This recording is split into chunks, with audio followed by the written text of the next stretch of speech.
इतिहास साक्षी है कि पुण्य भूमि भारत की गाथा भारत की अस्मिता, गौरव और राष्ट्रीय स्वाभिमान के लिए विदेशी आक्रांताओं से संघर्ष की महान गाथा है। बर्बर आक्रांताओं ने भारत की आत्मा पर चोट करने और भारत का अपमान करने के लिए हमारी संस्कृति और आस्था के केंद्रों को ध्वस्त किया। सोमनाथ, काशी, मथुरा और अयोध्या के मंदिरों का तोड़ा जाना आज भी भारत की स्मृतियों में जीवित है। सन 1528 में अयोध्या में भगवान श्री राम के मंदिर का मुगल आक्रांता बाबर द्वारा तोड़ा जाना ऐसी ही एक अक्षम्य घटना थी जिसने सीधे भारत के सम्मान और आत्मा पर चोट की थी। कारण साफ था, अयोध्या के श्री राम के मंदिर पर आक्रमण भारत की आत्मा पर आक्रमण था। जहां हर भारतीय के रोम रोम में राम बसते हैं, वह भारत यह अपमान कैसे सहता। राम मंदिर पर आक्रमण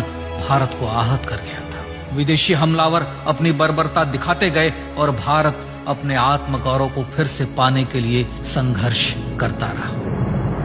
भारत रामलला के जन्म स्थान पर बाबर के नाम पर बने एक ढांचे को देखता और उसे हटाने का संकल्प लेकर शक्ति संजोया करता। हिंदू समाज आत्मसम्मान के रण में डटा रहा और लगातार हमलावरों द्वारा बनाए गए बाबरी ढांचे को हटाने के लिए लड़ता रहा। सरयू कई बार रक्त से लाल हुई। कभी स्थानीय शासकों ने तो कभी साधु संतों और राम भक्तों ने राम जन्मभूमि की मुक्ति के लिए अपने प्राणों की आहुति दी। 74 बार युद्ध हुए। हम कुछ मोर्चे हारे, पर रण जीतने का संकल्प कभी कम नहीं हुआ। हिंदू समाज तलवारों से रक्त रंजित हुआ, पर उसने हार नहीं मानी। उसका संकल्प अजेय था। 15 अगस्त 1947 को देश की आजादी के साथ सैकड़ों सालों से चले आ रहे इस संघर्ष में नई ऊर्जा और एक नया मोड़ आया। अचानक 23 दिसंबर 1949 को बाबरी ढांचे में श्री राम लला प्रकट हुए। हजारों राम भक्त दर्शन के लिए उमड़ पड़े। तत्कालीन प्रधानमंत्री पंडित जवाहरलाल नेहरू ने उत्तर प्रदेश सरकार को श्री राम लला को विवादित ढांचे से हटाने का आदेश दिया। उत्तर प्रदेश सरकार ने अयोध्या के कलेक्टर को यह काम दिया और यह निर्देश भी कि जरूरत पड़ने पर वे बल का प्रयोग भी करें। अयोध्या के कलेक्टर ने सरकार को उत्तर दिया कि यह नरसंहार के बिना संभव नहीं है, और फिर भी वह ऐसा चाहती है तो किसी दूसरे कलेक्टर से यह काम करवा ले। परिणाम स्वरूप रामलला की मूर्ति वहीं विराजमान रही। विवादित ढांचे को बंद कर दिया गया। केवल पुजारी को सेवा अर्चना के लिए भीतर जाने की अनुमति थी। फिर भी राम भक्त विवादित ढांचे के बाहर से प्रभु श्री राम की आराधना करते रहे। भारत के हिंदू समाज के लिए चुनौतियां और बढ़ गई। मामला अदालत में गया। विपक्षी दलों द्वारा अदालत में भगवान श्री राम के अस्तित्व पर सवाल उठाए गए। उनके अयोध्या में ही जन्म लेने का प्रमाण मांगा गया। भारत का जनमानस अब आहत हो उठा था। आजाद भारत में भी हिंदू समाज को अपनी आस्था और श्रद्धा के लिए संघर्ष करना पड़ रहा था। चुनौतियों के इस समय में सन 1984 में विज्ञान भवन दिल्ली में विश्व हिंदू परिषद ने धर्म संसद का आयोजन किया। इस संसद में देश भर के संतों ने राम जन्मभूमि की मुक्ति के लिए आह्वान किया और राम जन्मभूमि मुक्ति यज्ञ समिति का गठन किया। धर्म संसद ने राम जन्मभूमि की मुक्ति और वहां भगवान श्री राम के भव्य मंदिर बनाने के भारत के जनमानस के संकल्प को फिर से दोहराया। विश्व हिंदू परिषद के नेतृत्व में मंदिर निर्माण के लिए पूरे देश में अभूतपूर्व आंदोलन की शुरुआत हुई। श्री राम जन्मस्थली मुक्ति यज्ञ समिति के साथ देश भर में राम जानकी की रथ यात्राएं निकली। राम लीलाओं में राम कथा के माध्यम से भारत का आम जन फिर से जुटा। अब सबके मन में एक ही प्रण था, एक ही लक्ष्य था। अयोध्या में जन्मभूमि पर भगवान श्री राम के भव्य मंदिर का निर्माण। सन 1989 में विश्व हिंदू परिषद द्वारा गांव-गांव से रामशिला पूजन करके अयोध्या भेजी गई। 2,75,000 गांवों से रामशिलाएं अयोध्या पहुंची। भव्य राम मंदिर के शिलान्यास का निर्णय हुआ। पूज्य संत महात्माओं और हिंदू समाज के अन्य प्रमुख नेताओं के निर्णय के अनुसार अनुसूचित जाति के प्रमुख नेता श्री कामेश्वर चौपाल ने 9 नवंबर 1989 को मंदिर निर्माण का पहला पत्थर रखा। राम जन्मभूमि पर मंदिर निर्माण के लक्ष्य की पूर्ति के लिए सन 1990 में सोमनाथ से अयोध्या के लिए श्री लाल कृष्ण आडवाणी ने रथ यात्रा की शुरुआत की। देश में जन भावनाओं का ज्वार उमड़ने लगा। श्री लाल कृष्ण आडवाणी के रथ यात्रा के साथ साथ मंदिर के लिए जन समर्थन बढ़ने लगा और छद्म सेकुलरवाद बेनकाब होने लगा। इस जन आंदोलन को रोकने की तमाम कोशिशें हुई पर सब व्यर्थ हुई। विश्व हिंदू परिषद ने देशवासियों से अयोध्या में जन्मभूमि पर मंदिर निर्माण के लिए 30 अक्टूबर और 1 नवंबर 1990 को कार सेवा का आह्वान किया। परिणाम स्वरूप लाखों राम भक्त कार सेवा के लिए देश के कोने कोने से अयोध्या आए। इससे देश की एकात्मता का विराट दर्शन हुआ।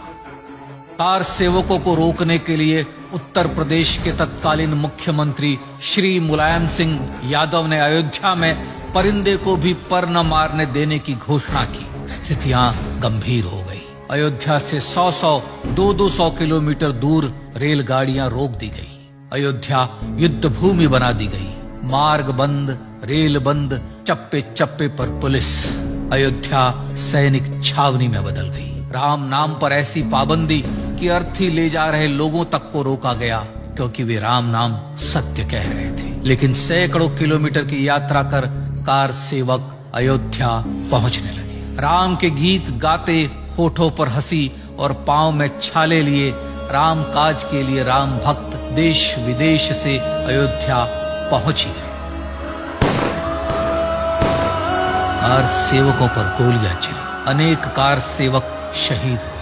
आजाद भारत में जन्मभूमि पर राम मंदिर के लिए कार सेवकों ने फिर एक बार अपना बलिदान दिया, पर कार सेवकों ने विवादित ढांचे पर भगवा फहरा ही दिया और इस तरह कार सेवा सफल हुई। श्री राम जन्मभूमि आंदोलन ने भारत की सुप्त आत्मा को झकझोर कर जगा दिया था। विश्व हिंदू परिषद ने फिर एक बार 6 दिसंबर 1992 को कार सेवा का आह्वान किया।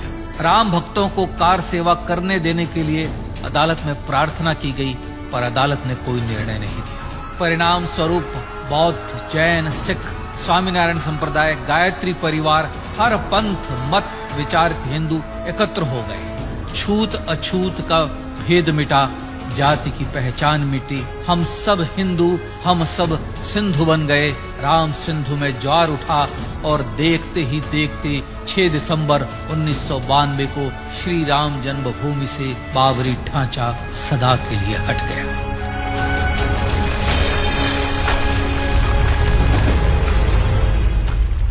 यह क्षण शौर्य, न्याय और सत्यमेव जयते का क्षण था। यह तो धर्मस्ततो जय का क्षण था। पर संघर्ष की गाथा यहां जाकर भी नहीं रुकी। छद्म सेकुलरवादियों द्वारा भारत और भगवान श्री राम के इतिहास को झुठलाने के लिए अदालतों में चुनौतियों का सिलसिला चलता रहा, जो 1950 से चल रहा था। हिंदू सिखों के बीच से गुजरते हुए भगवान श्री राम का दर्शन करने के लिए विवश थे। यह स्थिति थी आजाद भारत में श्री राम और राम भक्तों की। पर सत्य को तो जीतना ही था। आखिरकार देश के सर्वोच्च न्यायालय के 5 जजों की खंडपीठ ने 9 नवंबर 2019 को ऐतिहासिक निर्णय दिया और यह कहा कि अयोध्या जन्मभूमि परिसर की पूरी 67 एकड़ भूमि रामलला की। और न्यायालय ने भारत सरकार को जन्मभूमि पर मंदिर बनाने के लिए एक ट्रस्ट बनाने का आदेश दिया।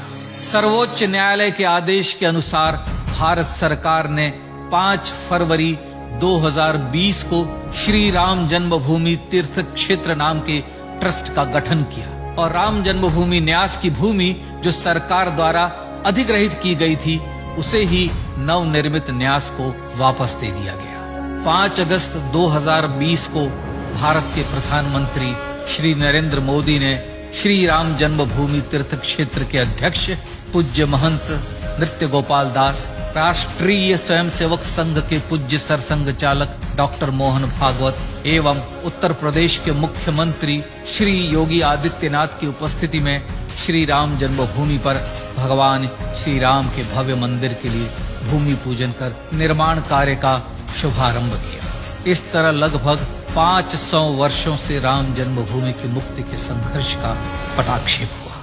अपने आत्मसम्मान और राष्ट्रीय अस्मिता के लिए इतना लंबा संघर्ष विश्व के इतिहास में बेजोड़ है।